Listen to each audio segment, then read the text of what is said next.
Welcome to the module on Curios and Relics. In this module, we're going to cover the definitions, examples, and give an explanation of how and why it's important to know what Curios and Relics are. We're going to show and explain ATF's Curio and Relics publication listing 4 useful categories of CNRs and the ATF issued license for obtaining them and its restrictions. We're also going to show you how to verify a CNR license as valid in case you're a firearm dealer. Under Definition 3, any other firearms which derive a substantial part of their monetary value from the fact that they are novel, rare, bizarre, or because of their association with some historical figure, period, or event.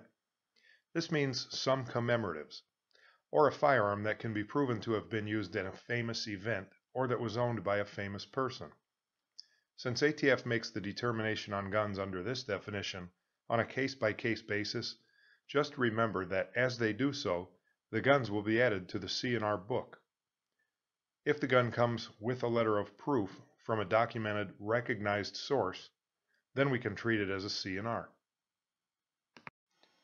And in other cases, it's a group with specific features in a certain serial number range that is listed, such as these Walthers. Here's an example listing from Section 3. The Luger Model 1902 pistol carbine in 7.65 mm Luger caliber with original commercial type shoulder stock and forearm and an 11 3/4 inch barrel. This weapon is removed from the NFA as a collector's item. It's not considered a short-barreled rifle, but is still subject to the provisions of the Gun Control Act. It's more of a collectible than an offensive weapon according to ATF.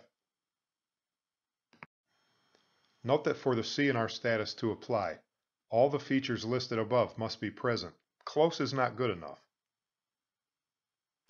Here's what the Type 03 license looks like.